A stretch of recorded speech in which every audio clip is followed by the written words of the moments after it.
My name is Daniel Reed. I'm 28 years old, and for a long time I lived in Denver, Colorado, trapped between my family's expectations and my true dream. Since forever, my secret passion was writing, creating worlds with words that would touch people deeply. But my parents, Susan and Richard Reed, were the perfect image of conservative American stability, the kind of family that values social status and financial security above all else. My younger brother, Eric Reed, was a successful lawyer, Harvard graduate, the type of son any parent would love to show off at Sunday dinners. He was the pride of the Reed family, as my mother used to say with that satisfied smile. My ambition to be a writer was seen by them as a colossal waste of time, a young person's whim that would soon pass when I matured and accepted a real job. I was always more observant, introspective, the type who prefers diving into books rather than participating in superficial conversations about stock portfolios or the latest BMW model.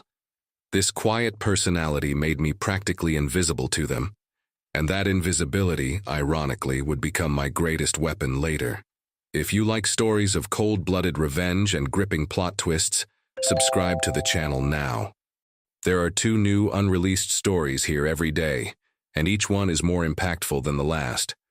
Emily Martinez was a stable accountant, pragmatic, who worked at one of Denver's largest firms. She seemed to be my safe harbor, the only person who truly believed in my talent as a writer. For 2 years, Emily supported me, read my drafts, encouraged me to keep writing even when publishers systematically rejected me. "You'll make it, Daniel," she'd say. "Your talent is real, you just need the right opportunity." When Thanksgiving 2023 came around, I finally decided to bring her to really meet my family.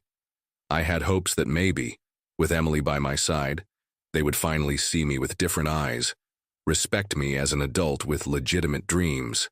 How naive I was. The dinner started normally, with typical conversations about politics, economics, and Eric's professional successes. He had just closed $1 million case and my father wouldn't stop praising his achievements. I remained quiet, as always, observing the family dynamic I knew so well. It was when I got up to get more wine from the kitchen that I heard the conversation that would change everything. The voices came from the pantry, and I immediately recognized them. It was my mother talking to Emily. "Sweetheart," Susan said with that maternal tone she used when she wanted to convince someone of something. "You're a smart girl, stable. You have a bright future ahead. You deserve someone like Eric, someone with a solid future, not Daniel. He's a dreamer, and dreamers don't pay bills." What destroyed me wasn't just my mother's words. It was the low, almost complicit laugh that Emily gave in response. A laugh that said, "I know, you're right." In that moment I felt something break inside my chest, as if years of hope and love had turned to dust. "But Susan," Emily replied with a voice I had never heard before, calculating, cold. "Daniel is sweet. I don't want to hurt him." "Sometimes we need to be cruel to be kind," my mother responded. "Eric always asks about you, you know. And he has that beautiful downtown apartment, the new car." I returned to the table in absolute silence. There were no screams, no dramatic scenes. Just a terrifying emptiness where trust and love used to be. For the rest of the night, I watched Emily and Eric talking, noticed how she laughed at his jokes, how her eyes sparkled when he talked about his legal cases. In the following days, Emily began to distance herself. She canceled our dates, responded to my messages with monosyllables, always had some excuse not to see each other. I knew what was happening, but part of me still hoped I was wrong. The final blow came 3 weeks later. I was walking through Cherry Creek Mall when I saw them. Emily and Eric sitting at a coffee shop, hands intertwined on the table, talking intimately like 2 lovers. The smile on her face was the same one she used to have with me in the first months of our relationship. I didn't approach them. I didn't make a scene. I simply turned around and walked home, where a cold and silent decision formed in my mind. I would leave. Without looking back, without explanations, without giving them the satisfaction of seeing me destroyed. That night, I returned to my small apartment and began planning my escape. It wouldn't be a dramatic exit, with door slamming and screaming. It would be something much more powerful. Absolute silence. I would simply disappear from their lives as if I had never existed. During the following 2 weeks, I acted as if nothing had happened. I continued sending messages to Emily, who responded less and less. I kept up appearances in rare contacts with my family, but behind this facade, I was organizing myself methodically. First, I gathered all my savings, $4,300 I had saved working as a freelancer on writing projects. It wasn't much, but it would be enough to start. I sold my few pieces of furniture, kept only the essentials. My old Dell laptop, some clothes, my most important books, and the manuscripts I had written in recent years. I chose Portland, Oregon, almost randomly. I had read about the city's independent literary scene, about how unknown writers could find space there. Besides, it was far enough from Colorado to ensure there would be no uncomfortable chance encounters. The night before my departure, Emily finally had the courage to break up with me. She showed up at my apartment with a guilty expression and started with that classic speech. "It's not you, it's me. We need time. You'll find someone better." I let her talk, confirmed that everything was fine, and even hugged her when she left. She never knew I already knew everything. The next day, I took my 2018 Honda Civic and drove for 15 hours to Portland. I left no notes, sent no goodbye messages, told no one. I simply disappeared from their lives like smoke. The first months in Portland were brutal. I rented a tiny room in a shared house in the Hawthorne neighborhood, paying $600 a month for a space that barely fit a bed and a desk. My roommates were an eclectic mix, a street musician, an art student, and a barista who dreamed of opening his own coffee shop. To survive, I took any job that appeared. I delivered food through DoorDash, worked at an Amazon warehouse during the night shift, and even washed dishes at a Thai restaurant in Southeast Portland. Every cent was counted, every meal planned. But every morning, before leaving for work, I wrote. Sitting at that particle board desk with my laptop warming my legs, I created stories about people who, like me, had been underestimated and found strength in adversity. Rejections from publishers continued arriving, dozens of them. HarperCollins, Penguin Random House, all the major publishing houses sent those standardized letters. "We appreciate your interest, but your work doesn't fit our current catalog." The pile of rejections grew, but so did my determination. It was during my 4th month in Portland that I met Claire Bennett. I was working part-time at an independent bookstore called Powell's Books, a 4-story temple dedicated to literature, when she came in looking for local authors for her small publishing house. Claire was 32 years old, brown hair always pulled back in a casual bun, and wore vintage-framed glasses that perfectly matched her intellectual casual style. She had founded Inkroot Press 3 years earlier, after being fired from a major New York publisher for refusing to publish only commercial bestsellers. "Do you know any local writer worth reading?" she asked, browsing through some books in the independent literature section. "Depends on what you consider worth reading," I replied, organizing some contemporary poetry volumes. She smiled. "Someone who writes with their heart, not with a calculator." Something in that phrase touched me deeply. "Can I show you some pages of my work?" I asked before even thinking better of it. Claire took 3 of my short stories home that night. 2 days later, she returned to the bookstore with an unexpected proposal. "Your style is different, Daniel. You write about pain in a way that doesn't sound self-pitying. How about working with me as an assistant editor while developing your own projects?" The salary was modest, only $1,200 a month, but it included the opportunity to learn the publishing business from the inside out. More importantly, Claire believed in my potential in a way no one had believed before. Working with Claire, I discovered we had more in common than I imagined. She had also been rejected by a family that didn't understand her dreams. Her ex-fiancé, a Wall Street banker, had broken up with her when she decided to quit her corporate job to open the publishing house. "My own family called me irresponsible," she told me one afternoon, while we were editing a young poet's manuscript from Seattle. Gradually, Inkroot Press became more than a job for me.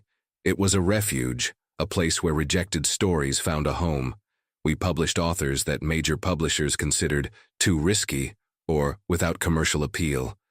Our specialty was authentic voices, stories that came from real places of pain and transformation. Meanwhile, my family in Denver had begun to notice my absence. My mother called a few times in the first months, leaving messages on my cell phone that I never returned. "Daniel, honey, where are you? We're worried." But I knew their concern was more about control than genuine love. Emily also tried to contact me a few times, probably feeling guilt or maybe realizing she had lost something real. Her messages were always vague. "Hi, how are you? Miss you." I would read them and delete them without responding. The truth is, I was no longer reacting to them. I was building something new, something mine. During my first year working with Claire at Inkroot Press, our professional partnership evolved into something much deeper. She taught me the technical aspects of editing, how to structure narratives, how to identify authentic voices, how to balance art and commercial viability. More importantly, she taught me to believe in myself and my stories again. Our conversations extended far beyond business hours. We would stay late at the small publishing office, located in a historic building in the Pearl District, discussing manuscripts and sharing our own experiences of rejection. Claire had gone through a betrayal similar to mine. Her ex-fiancé had broken up with her precisely when she most needed support to follow her dreams. "You know what I learned, Daniel?" she told me one night, while we were drinking cold coffee and reviewing the work of a science fiction writer from Boise. "People who really love us don't try to mold us into what they want us to be. They love us for who we are and support us in what we want to become." That phrase kept echoing in my head for weeks. I was beginning to understand that what I had lost in Denver wasn't real love, but a distorted version of it, based on expectations and conveniences. Inkroot Press faced constant challenges. Our budget was tight. We depended on pre-sales to finance each new project. And we competed with industry giants that had millions of dollars in marketing. But each small victory was celebrated as if it were a Pulitzer Prize. Our first big discovery was Maya Chandra, a young writer of Indian origin who had been rejected by 43 publishers before reaching us. Her novel, The Space Between Silences, dealt with the experience of being the daughter of immigrants in an America that constantly questioned her right to belong. The story was powerful, visceral, and I knew we had something special in our hands. I worked with Maya for months, helping her polish the manuscript. My experience as a rejected writer allowed me to understand her insecurities and fears in a way that traditional editors might not be able to. "Do you really think it's worth it?" she asked me during one of our video conference revision sessions. "Maya," I replied, "your story will touch people who feel invisible just like you felt. This isn't just literature, it's resistance." We launched The Space Between Silences in March 2024 with a modest first print run of 1,000 copies. We didn't have money for advertising campaigns, so we relied on word-of-mouth marketing and social media. Maya was active on TikTok and Instagram, sharing excerpts from the book and her personal story as the daughter of immigrants. What happened next exceeded our most optimistic expectations. The book went viral on BookTok, TikTok's literary community, and in 2 weeks we sold all copies. We had to do a second printing of 5,000 copies, then a third of 10,000. In 3 months, we had sold over 20,000 copies. The literary press began to notice. The Portland Tribune wrote an article about the small publisher that is changing the Northwest literary scene. Publishers Weekly mentioned Inkroot Press as one of the independent publishers to watch. Maya was invited to NPR's Fresh Air program, where she talked about her book and how she found her voice through a publisher that believed in unconventional stories. My reputation as an editor also grew. Writers from across the country began seeking us out, sending manuscripts with letters that said, "I heard you publish stories that other publishers consider too risky." I had found my niche, giving voice to those who had been silenced. It was during this period of growth that Claire and I grew even closer. What began as professional admiration transformed into something deeper. Our first kiss happened during a launch party for Maya, after all the guests had left and we were cleaning up the space. "Do you realize we're building something incredible together?" she said, looking at the book posters scattered around the room. "Yes," I replied, "and it's not just the publishing house." Our relationship flourished naturally, built on a solid foundation of mutual respect and shared passions. There were no games, manipulations, or unrealistic expectations. It was the kind of mature love that's only possible when two people know each other first as partners and then as lovers. While my new life flourished in Portland, I occasionally received news from Denver through mutual acquaintances on social media. Emily had married Eric in an expensive ceremony at the Denver Country Club. The photos showed perfect smiles and extravagant floral arrangements, but something in their eyes seemed empty, performative. My mother had tried to add me on Facebook several times, but I never accepted. She had also tried to find me through Inkroot Press, sending formal emails asking about my well-being. I never responded. The truth is, they had become irrelevant to my life. I no longer felt anger or pain when I thought about them. I had found my own definition of family, my own concept of success, my own version of happiness. In December 2024, we received an invitation that would change everything. The Portland Literary Festival wanted me to participate as a keynote speaker, talking about independent publishing and marginalized voices. It was the kind of recognition I had never dreamed of receiving. Claire suggested something that initially scared me. How about inviting your family to the event, not for revenge, but for closure, so they can see who you've become? The idea of confronting my past head-on made me anxious for weeks. But eventually, I realized Claire was right. It wasn't about revenge or proving something to them. It was about completely freeing myself from the power they still exercised over my psyche. After 2 weeks considering Claire's suggestion, I finally took courage and sent an email to my mother. The message was simple and direct. "I'll be speaking at the Portland Literary Festival on January 15th. If you want to come, you're welcome. Daniel." I wasn't expecting a response, but it came the same day. "Honey, how proud we are. Of course we'll go. Your father, Eric, Emily, and I are already organizing the trip. We can't wait to see you and get to know your new life." The irony wasn't lost on me. Now that I had achieved visible success, they wanted to be part of my story again. The Portland Literary Festival took place at the Oregon Convention Center, with over 3,000 participants expected. My talk was scheduled for the main stage at 2 in the afternoon, right after a presentation on the future of American fiction. In the days leading up to the event, I felt a mixture of nervousness and anticipation that I couldn't define. Claire noticed my anxiety. "You don't need to impress anyone, Daniel," she said on the morning of the festival, adjusting my tie in the mirror of our Nob Hill apartment, where we had started living together 3 months earlier. "You've already proven everything you needed to prove. Today is just about sharing your journey." We arrived at the convention center an hour before my presentation.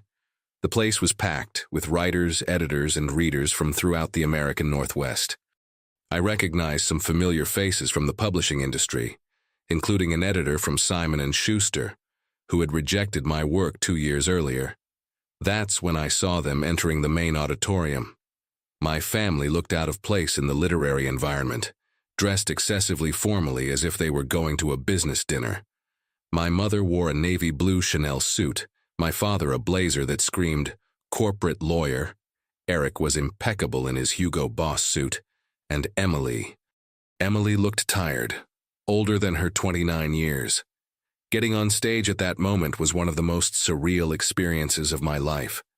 In front of an audience of 800 people, I began my presentation talking about the importance of giving voice to marginalized writers, about how rejection can be the most powerful fuel for creativity, and about how to build something authentic in a world that only values the superficial. "Many of you here have already faced rejection," I said, looking directly at where my family was sitting in the 5th row. "It might have been your manuscripts rejected by publishers, or maybe it was you yourselves rejected by people who should have believed in you. But I learned that rejection is not an end, it's a redirection." The audience responded with warm applause. I talked about Maya Chandra and how her book touched thousands of readers. I mentioned other authors we had published, an Iraq veteran who wrote about PTSD, a trans woman who documented her journey of acceptance, a young man from an Indian reservation who preserved ancestral stories through contemporary fiction.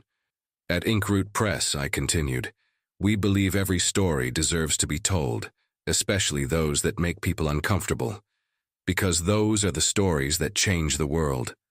When I finished, the ovation was standing. During the 20 minutes of Q&A that followed, I received thoughtful questions about the future of independent publishing, about how to identify authentic voices, about how to balance art and financial sustainability. After the presentation, there was a networking cocktail. That's when my family approached. The conversation that followed was tense but revealing. Emily was the first to speak. Daniel, I need to ask your forgiveness. What I did was unforgivable. Her eyes were teary, and for the first time in years, her vulnerability seemed genuine. You were right to leave, Eric said, avoiding direct eye contact. I shouldn't have. Things aren't like I thought they would be. My mother, always the most stubborn, tried to justify. Honey, we just wanted the best for you. We were worried about your financial stability. Susan, I interrupted, using her first name for the first time in my adult life. You were worried about your own reputation. You wanted a son who fit your vision of success, not a son who was happy being himself. My father, who had remained silent, finally spoke.